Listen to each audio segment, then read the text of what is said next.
जी अस्सलाम वालेकुम। यासीन आपके साथ हाजिर है मॉर्निंग ब्रीफिंग में। आज जुमे का दिन, इस हफ्ते का आखिरी दिन, और तारीख है आज 10 जनवरी, यानी इस महीने का दूसरा हफ्ता आज ख़त्म हो रहा है। तो जैसे कि मैं हमेशा आपसे ये कहता हूं कि जो फ्राइडे क्लोजिंग होती है, जो फ्राइडे की मार्केट होती है, क्लोजिंग के हवाले से उसकी बड़ी इंपॉर्टेंस होती है। और आज हमें लेट नाइट ये देखना पड़ेगा कि अमेरिका की स्टॉक मार्केटें और दुनिया की स्टॉक मार्केटें, currency, gold, silver, commodities, precious metals and जो आपकी इंडिविजुअल स्टॉक्स हैं, स्क्रिप्ट हैं, उनकी क्लोजिंग क्या आती है। लेकिन जो सबसे इंपॉर्टेंट इस पूरे हफ्ते में हमारे पास जो इवेंट रहा वो कासिम सुलेमानी की हलाकत के हवाले से रहा, और पूरा हफ्ता इसी खबरों में, इन खबरों से भरा पड़ा हुआ था। दुनिया के जितनी भी स्ट्रीम लाइन चैनल्स थे, और इसके अलावा मैंने भी आपको काफ़ी इस चीज़ पे अपडेट रखा कि क्या सूरत हाल हो रही है, और अमेरिका और ईरान के दरमियान जो तनाज़ा एक खड़ा हुआ है कासिम सुलेमानी के हवाले से, उस पे क्या मार्केट रिएक्ट करेगी और क्या सूरत हाल बरपा रहेगी। लेकिन आज पूरा तकरीबन एक हफ्ता हो चुका है, 8-10 दिन गुजर चुके हैं इस हलाकत को, और हम ये देख रहे हैं कि मार्केट में बहुत ज़्यादा अप्स एंड डाउन्स आए। अमेरिका की स्टॉक मार्केट है उस दिन रिटेल डाउन हो गई, गिर गई, फॉल हो गई, जिस दिन ये खबर आई कि जनाब कासिम सुलेमानी की हलाकत पेश आई है, और एक गम और गुस्से का इजहार किया गया अरब वर्ल्ड में, खास तौर पे ईरान में, इराक में और बाकी जितने भी दूसरे ममालिक हैं, उनमें एक बहुत ज्यादा एक तशवीश और संगीनी कैफियत रोनुमा हो चली। और ये लोगों में गुमान था कि अब बहुत ज़्यादा हालात ख़राब हो जाएंगे, और एक दुनिया जो है वो ये कह लीजिए कि जनाब हो सकता है कि कोई थर्ड वर्ल्ड वॉर की तरफ चली जाए। लेकिन अल्लाह का करम है, शुक्र है कि तमाम मामलात जो है वो बेहतर तौर पर निपटाए जा रहे हैं, और बहुत सारे ममालिक इसमें उन्होंने पेशकदमी की और अमेरिका और ईरान के मामलात को कूल डाउन करने की कोशिश की, और उस कोशिशों को काफ़ी लोगों ने सराहा भी, और ख़ासतौर पे इमरान खान साहब की भी बहुत ज़्यादा अक्रॉस द बोर्ड दुनिया से तारीफ़ी कलामात उनको मिले कि उन्होंने एक पीस मेकर के तौर पर अपना किरदार अदा किया। अच्छा, इसका रिफ्लेक्शन हम ये देख रहे हैं कि पूरी दुनिया की स्टॉक मार्केटों में एक तेज़ी की लहर आ गई। यानी अमेरिका, जो कि मैं पिछले तकरीबन 3 साल से आपसे हर बात पर यही कह रहा हूं कि अमेरिका की स्टॉक मार्केटें रोजाना की बेसिस पे, वीकली बेसिस पे, मंथली बेसिस पे तारीख की बुलंद तरीन सतहों को छूती चली जा रही हैं। और आज भी हमारे पास सुबह सुबह जो तमाम रिपोर्ट्स चल रही हैं, पूरी दुनिया की स्टॉक मार्केटें हम देख रहे हैं कि ग्रीन टेरिटरी में है, हायर साइड पे है, अपवर्ड मूड में है। आज जो साइकोलॉजिकल लेवल था डाउ जोन्स इंडस्ट्रियल एवरेज का, उसने 9000 के बैरियर को क्रॉस कर दिया। यानी 9027, 9030 पे इस वक्त मार्केट खड़ी हुई है तारीख की बुलंद तरीन सतह पर। इसके अलावा नेस्डैक ले लीजिए, एसएनपी ले लीजिए, यूरोपियन स्टॉक्स को ले लीजिए, उस तमाम की तमाम एशियन मार्केट, पाकिस्तान अल्हम्दुलिल्लाह 600-700 पॉइंट प्लस है, कल भी 1000 पॉइंट मार्केट प्लस थी, परसों भी मार्केट प्लस थी। बॉम्बे इंडिया का जो सेंसेक्स इंडेक्स है वो पॉजिटिव आ गया, 500-600 पॉइंट प्लस हो गए हैं। यानी आप कह लीजिए कि ईरान और अमेरिका का जो एक फियास्को हुआ था वो तकरीबन खत्म होता हुआ दिखाई दे रहा है। बल्कि अब हम ये देख रहे हैं कि अमेरिका और ईरान के दरमियान कुछ मुफाहमती पॉलिसीज की बातें हो रही हैं, आपस में एक दूसरे के साथ पॉजिटिव पैक्ट होने की बातें हो रही हैं, जिसका बिल्कुल 100% जो डायरेक्टली जो एक रिलेशन है स्टॉक मार्केट जिसको जो रिफ्लेक्ट करती है। आज हम देख रहे हैं कि पूरी दुनिया की स्टॉक मार्केटों में एक हायर साइड पे मूव आई हुई है। यानी और अभी भी जो डिफरेंट हमारे पास खबरें आ रही है उसमें यही कहा जा रहा है कि अमेरिका की स्टॉक मार्केट है, दुनिया की स्टॉक मार्केटों में डाउनफॉल नहीं दिखाई दे रहा है। मैंने आपको पहले भी ये कहा था कि ईरान और जो अमेरिका के दरमियान जो एक तो ये जो अटैक्स हुए हैं, हमें इस बात को समझने की बहुत ज्यादा जरूरत थी कि जनाब it was simple an attack जिसमें कासिम सुलेमानी की हलाकत हुई। हम ये नहीं कह सकते कि जनाब ईरान की और इराक की, या ईरान की अमेरिका के साथ, या ईरान की सऊदी अरब के साथ, या सऊदी अरब की यमन के साथ कोई जंगी कैफियत बर्पा हो गई है। नहीं, ऐसा बिल्कुल नहीं था। और इसी वजह से हम ये देख रहे हैं कि जो गोल्ड की कीमतें 1610, 1612 के लेवल को टच कर गई थी, जो तकरीबन 6-7 साल का हाईएस्ट लेवल था, मार्केट वहां से डाउन हो गई, 60, 70, 80 पॉइंट गिर गई। इसी तरीके जब हमारे पास सुबह 5 बजे की खबर आई कि जनाब ईरान ने बगदाद में अमेरिकी फौजी अड्डों पर अटैक कर दिया है, उस वक्त भी तकरीबन कई सालों का हाई कर दिया था क्रूड ऑयल ने। ब्रेंट ऑयल, क्रूड ऑयल 65.65 तक मार्केट चली गई और वेरी सेम डे मार्केट $6 तक गिर गई। और आज आप कह लीजिए कि इस हफ्ते मार्केट तकरीबन अपनी फास्टेस्ट फॉलिंग पर मार्केट आएगी, जो कि हमने कई सालों बाद ये देखा है कि simple in single one day में $6 क्रूड ऑयल की मार्केट गिर गई, डाउन हो गई। क्यों? क्योंकि हालात हमें अच्छे दिखाई दे रहे थे। हमें यह दिखाई दे रहा था कि ईरान और अमेरिका के दरमियान जो एक अटैक वाली सिचुएशन थी वो भी खत्म हुई, जंगी कैफियत भी खत्म हो गई। और ट्रंप साहब की तकरीर के बाद जो उन्होंने बहुत एक अच्छा अंदाज में उसको पॉजिटिवली लिया और उन्होंने एक थोड़ा सा सॉफ्ट कॉर्नर भी लिया ईरान के हवाले से, जिसमें हमने ये देखा कि स्टॉक मार्केटें पिछले पूरे 3-4 दिनों से हाई पे हाई बनाती चली जा रही हैं।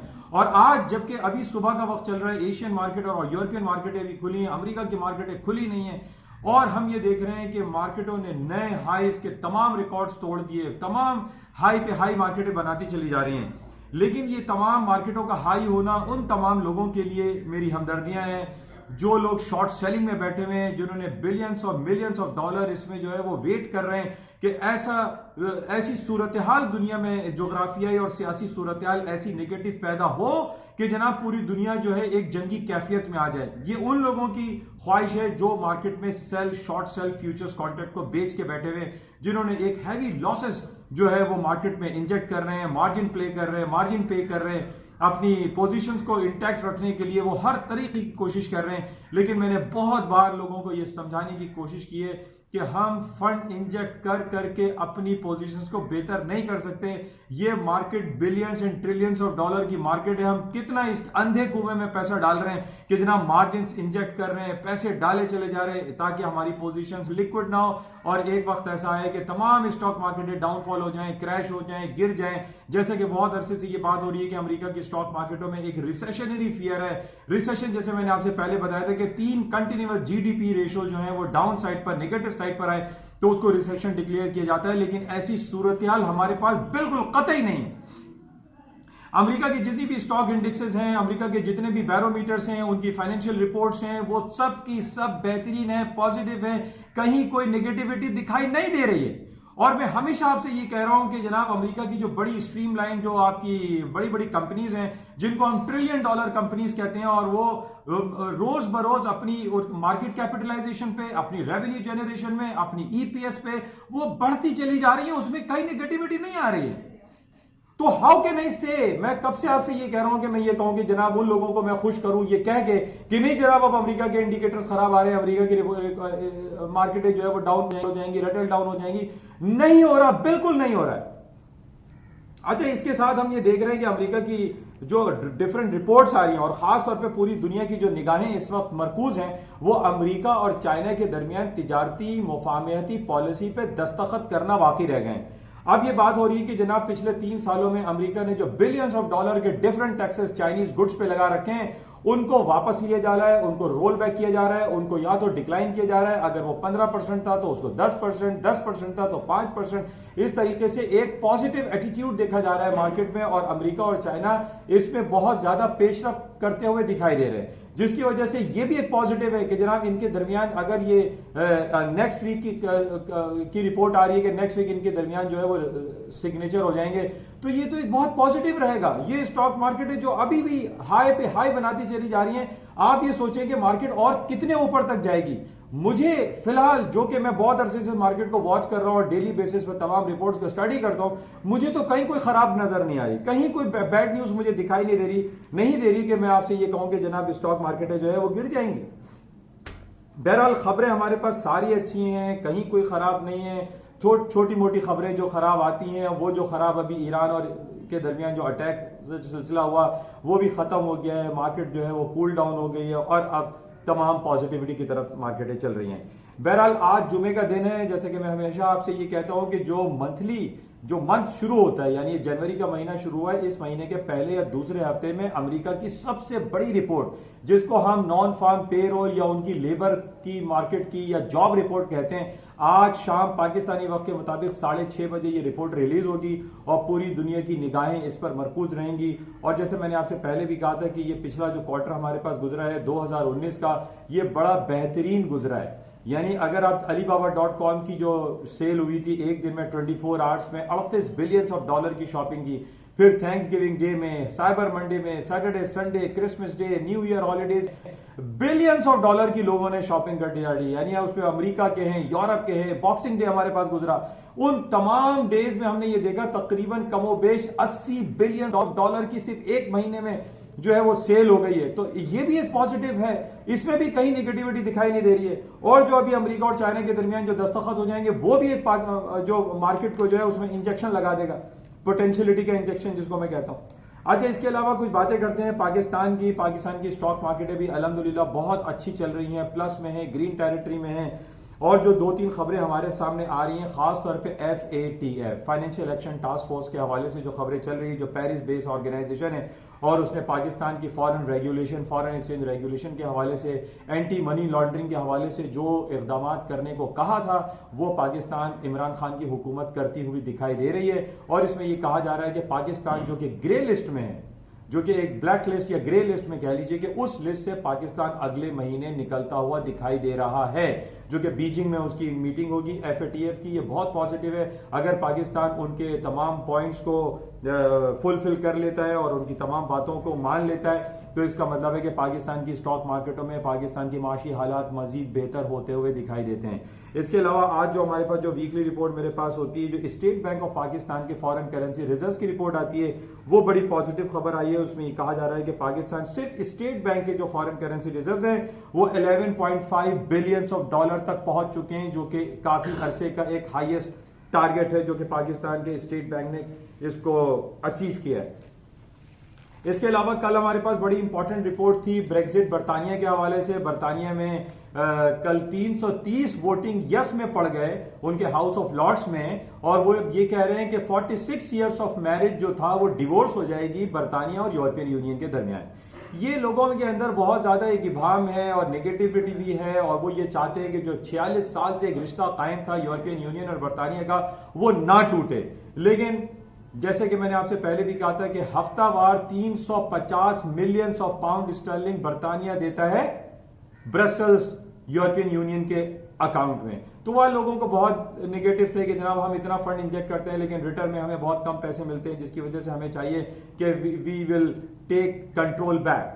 तो वो इस वजह से अब कल जो है वोटिंग हो गई, बोरिस जॉनसन साहब उसमें जीत गए, और 31 जनवरी डेड है बरतानिया यूरोपियन यूनियन से हमेशा हमेशा के लिए निकल जाएगा। लेकिन अभी वही बात है कि लोगों, अभी फिल्म खत्म नहीं हुई है, अभी ट्रेलर चल रहा है, अभी इनके पास फिर दोबारा एक वोटिंग होगी यूरोपियन यूनियन के साथ कि जनाब हार्ड ब्रेक्सिट होगा या सॉफ्ट ब्रेक्सिट होगा, कोई डील होगी या नो डील होगी।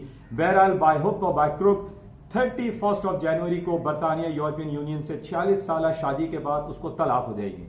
तो बहरहाल इसको हम देखेंगे कि इसका क्या इफेक्ट आता है। लेकिन जो अभी कल जो वोटिंग हुई थी उसमें मैंने आपसे जैसे कहा कि स्टर्लिंग और यूरोज की जो मार्केट है वो अगेंस्ट वर्सेस US डॉलर गिरती चली जा रही हैं, क्योंकि लोगों के अंदर एक अनसर्टेन सिचुएशन क्रिएट हुई कि जनाब बरतानिया अगर यूरोपियन यूनियन से निकल जाएगा तो यूरोपियन यूनियन का तो शिराजा बिखर जाएगा। जो भी 28 और 27 ममालिक हैं वो भी ये कहेंगे भाई हमें भी निकलना।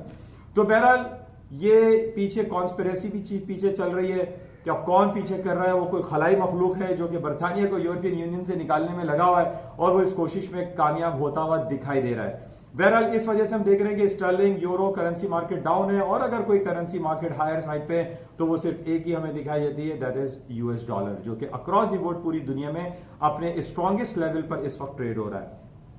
इसके अलावा कल हम बात कर लेते हैं गोल्ड की। जिस तरीके से मैंने आपसे कहा कि कासिम सुलेमानी की हलाकत के बाद और जो हालात कूल डाउन हो रहे हैं, हालात बेहतर हो रहे हैं, 1612 को जो गोल्ड ने हाई किया था वो मार्केट डाउन हो गई है, अब तकरीबन 1540 के करीब मार्केट गिर रही है। आज फ्राइडे क्लोजिंग है, अगर 1552 1545 के नीचे गोल्ड की मार्केट क्लोज हुई तो might possible the gold market will come down मोर, और मजीद मंदी आ जाएगी। लेकिन जहां तक अमेरिका की स्टॉक मार्केट के हवाले से बात है, इसमें अभी तक कोई बैड न्यूज मुझे दिखाई नहीं दे रही है। इंशाल्लाह राब्ते में रहेंगे। 2 दिन हफ्ते इतवार छुट्टी होती है। संडे की नाइट को अगर कोई 2 दिन में कोई ऐसा इंपॉर्टेंट इवेंट रहा जो कि काबिल जिक्र रहा तो इंशाल्लाह आपसे राब्ता किया जाएगा और आपको आगाह करने की मैं कोशिश करूंगा कि what is happening around the world और मंडे की मार्केट ओपनिंग में क्या कुछ हो सकता है। इंशाल्लाह आपसे रब्ता रहेगा। जाते हुए मैं आपसे ये कहूँगा कि इस यूट्यूब चैनल को प्लीज़ सब्सक्राइब का बटन ज़रूर दबाइएगा, क्योंकि ये उर्दू और सहल अंदाज में है और इसमें बता दिया जाता है कि दुनिया में इस वक्त क्या हो रहा है। Thank you.